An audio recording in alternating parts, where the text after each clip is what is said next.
World health organization کے اعداد و شمار کے مطابق سن 2020 میں تقریباً 30 لاکھ خواتین کو دنیا میں چھاتی کے کینسر کا مرض لاحق ہوا، جس میں سے تقریباً 7 لاکھ خواتین زندگی کی بازی ہار بیٹھی۔ اکتوبر کا مہینہ پوری دنیا میں چھاتی کے کینسر کے مرض کی آگاہی کے لیے منایا جاتا ہے، اور یہ اس لیے منایا جاتا ہے کہ سو دیٹ جنرل پبلک کے درمیان اس چیز کو پروموٹ کیا جا سکے اور لوگوں کے اندر اویئرنیس کریٹ کی جا سکے کہ چھاتی کے کینسر کے سائنز اینڈ سمٹمز کیا ہوتے ہیں، طریقہ علاج کیا ہوتا ہے، اور اگر اس کو ارلی ڈیٹیکٹ کر لیا جائے تو اس سے مریض کے علاج میں بہت فائدہ ہو سکتا ہے۔ میرا نام ڈاکٹر عون جمال ہے اور میں اسسٹنٹ پروفیسر ہوں سرجری اور سرجیکل انکالوجی کا۔ میں لاہور جنرل ہسپتال میں کام کرتا ہوں and I am trained at Shaukat Khanum memorial cancer hospital and research center, اور میں چھاتی کے امراض کا سرجری سے جو علاج کیا جاتا ہے اس کا اسپیشلسٹ ہوں۔ چھاتی کا سرطان عموماً چھاتی کے غدود سے بنتا ہے اور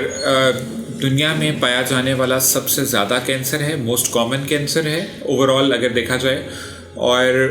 نارملی دیکھا یہ گیا ہے کہ ہمارے پارٹ آف دا ریجن کے اندر جہاں پہ ہم لوگ رہتے ہیں یہاں پہ انسیڈنس آف بریسٹ کینسر دنیا کی نسبتاً زیادہ ہے۔ نارملی جو ویسٹ کا پبلش ڈیٹا ہے وہاں پہ اس کا انسیڈنس 1 in 9 ہے، however ہمارے پاس اگر دیکھا جائے پاکستان میں اور ایڈجوائننگ ایریاز کے اندر جو اس کا انسیڈنس ہے 1 in 7 to 1 in 8 ہے، اور ریلیٹیولی ہمارے پیشنٹ جو پاکستان کی پاپولیشن ہے وہ ینگر ہیں as compared to the west. چھاتی کا کینسر ایک متعدی بیماری نہیں، یعنی کہ یہ ایک سے دوسرے کو چھونے سے منتقل نہیں ہوتی، بلکہ جینیاتی اور موروثی طور پہ خاندان کے ایک فرد سے دوسرے فرد میں منتقل ہو سکتی ہے۔ اس کے علاوہ ماہواری کا جلدی شروع ہونا اور دیر سے ختم ہونا، پہلا حمل 30 سال کی عمر کے بعد ہونا،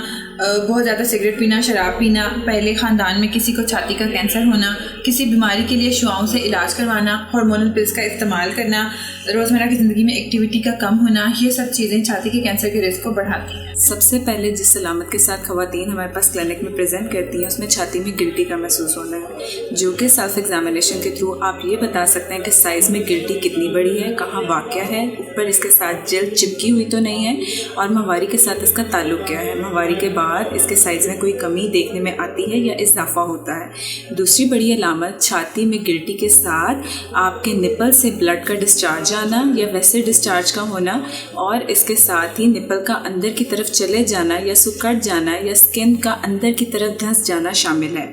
تیسری بڑی چیز جس میں چھاتی میں گلٹی کے ساتھ ساتھ آپ کی نپل میں السر بن سکتا ہے، زخم بن سکتا ہے، اور چھاتی کا سرطان ٹیشو سے نکل کے باہر جلد پر نمودار ہو سکتا ہے، جس میں 80% چانسز چھاتی کے سرطان کے ہوتے ہیں۔ چھاتی میں گلٹی کے ساتھ بغل کے غدود کا معائنہ کرنا بھی ضروری ہے۔ اگر آپ میں سے کسی کو بغل کے غدود بڑے ہوئے محسوس ہوتے ہیں تو پھر ڈاکٹر کو دکھانا انتہائی ضروری ہے، اور اپنے قریبی کسی بھی ڈاکٹر یا جنرل سرجن سے رابطہ کریں۔ چھاتی کا سرطان کسی بھی عمر کے مرد و خواتین میں ہو سکتا ہے، گو کہ مرد حضرات میں اس کی شرح خواتین کے مقابلے میں کافی حد تک کم ہے۔ خواتین میں بڑھتی عمر کے ساتھ چھاتی کا سرطان ہونے کے امکانات میں بہت زیادہ اضافہ دیکھا گیا ہے، مگر گزشتہ کچھ سالوں میں کم عمر کے خواتین میں چھاتی کا سرطان ہونے کی شرح میں بہت زیادہ اضافہ دیکھا گیا ہے۔ اس لیے تمام عمر کے مرد و خواتین بتائے گئے طریقے کے مطابق اپنی چھاتی اور بغلوں کا معائنہ باقاعدگی سے کرنے کی عادت اپنائیں۔ السلام علیکم، میرا نام ڈاکٹر عابیہ سعید ہے اور میں بطور senior registrar surgical unit 3 Lahore general hospital میں